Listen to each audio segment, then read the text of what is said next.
Fala, meu povo do Periscope, tudo bem com vocês? Como é que estão vocês? Tranquilo?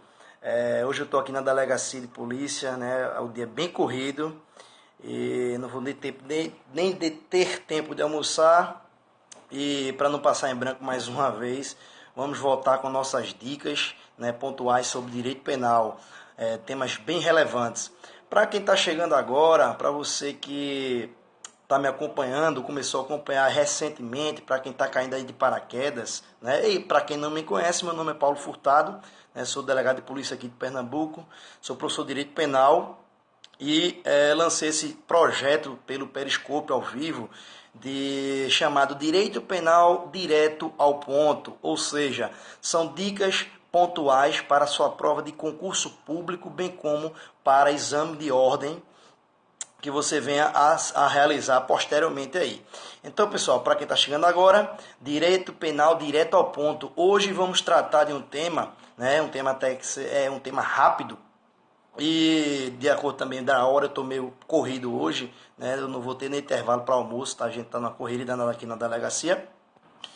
E hoje a gente vai tratar do tema exatamente de princípio da consunção e o conflito aparente de normas, um tema bem importante, sobretudo caiu na segunda fase, na questão subjetiva de delegado de polícia da Bahia, que teve como banca a CESP, né? Vamos lá, pessoal. Primeiramente, o que significa o conflito aparente de normas? O que significa o conflito aparente de normas?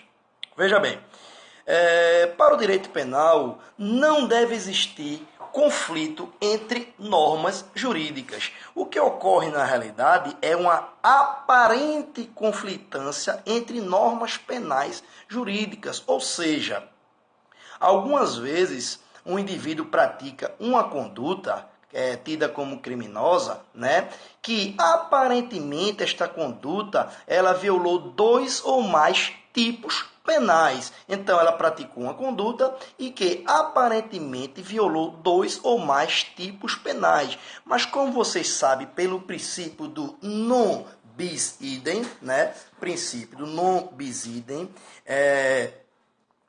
duas ou mais normas penais não podem incidir sobre um único fato. Então, para isso, existem diversos princípios. Princípio da especialidade, princípio da consunção, princípio da subsidiariedade, princípio da alternatividade. Hoje vamos tratar o mais importante, que é o princípio da consunção. Então, vamos lá, pessoal. O que significa o princípio da consunção?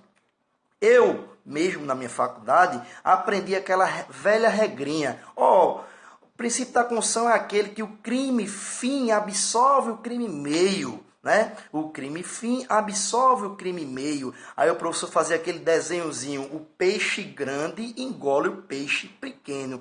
E eu digo a vocês, esqueçam essa história do peixe grande engolir o peixe pequeno. Esqueçam essa história que o princípio da consunção é apenas quando o crime fim absolve o crime meio. Existem duas formas de que se opera o princípio da consunção, né? Ele pode se operar antes do crime fim, que eu chamo como crime principal, ou depois do crime principal, né? Que é um desdobramento lógico natural, né, do crime principal. Como assim, professor?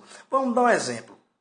Quando eu utilizo de uma arma de fogo para praticar o crime de roubo, o artigo 157, o crime de roubo absolve o crime de porte. Por quê? Porque a arma de fogo é o meio, é o caminho necessário para eu chegar, né, no meu crime fim, no meu crime principal. Certo, pessoal? Outra circunstância, quando eu falsifico algum documento para praticar o estelionato, a falsificação do documento, né, é absolvida pelo crime de estelionato. Professor, mas o senhor falou aí que o crime principal, que alguns doutrinadores, algumas pessoas chamam como crime fim, pode ser menor do que o crime meio. O senhor, inclusive, pediu para a gente esquecer aquela história do peixe grande engolir o peixe pequeno. Com certeza, pessoal. Vamos dar só exemplo do estelionato. Inclusive, existe até uma súmula sobre isso, a súmula 17 do STJ.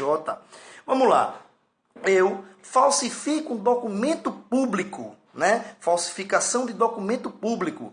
Uma identidade, por exemplo, para receber uma indenização do seguro no qual José Maria tem direito. Então eu digo, eu sou José Maria, está aqui o documento de José Maria falsificado, né? E eu vou lá, recebo a indenização e toco fogo nessa identidade. Veja, o crime de falsificação de documento público possui uma pena maior do que o próprio estelionato, ou seja, só responde por estelionato. Por quê? Porque o crime principal absolve esse crime acessório. A falsificação foi o meio necessário para eu chegar ao crime de estelionato. Então, não esqueçam, súmula 17 do STJ. Quando o falso se exaure no estelionato sem maior potencialidade lesiva, é por este absolvido, súmula 17 do STJ. Dica importante aí para vocês que já cai para o de arma de fogo.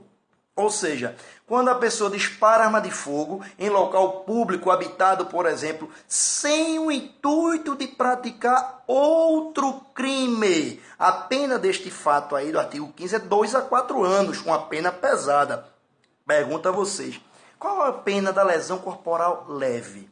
Vai até 1 ano. Então, se eu pego uma arma de fogo e efetuo um disparo, né, numa região, eu quero lesionar, efetuo um disparo numa pele, numa região de pele, por exemplo, no braço da pessoa, sem pegar osso, que resulta em lesão corporal leve, com o intuito de lesioná-la, pratiquei lesão corporal. E o disparo de arma de fogo é absolvido pela lesão corporal. Não obstante, o disparo de arma de fogo possui uma pena mais alta do que a própria lesão corporal. Perfeito, pessoal? Então a gente viu a primeira parte do princípio da consunção, que é exatamente o crime principal absolve o crime acessório quando este é o meio necessário para chegar àquele.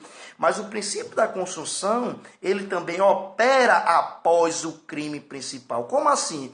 Quando o crime oriundo do crime principal é um desdobramento lógico e natural. Por exemplo, eu pratico um crime de roubo, artigo 157, né, do Código Penal, roubo.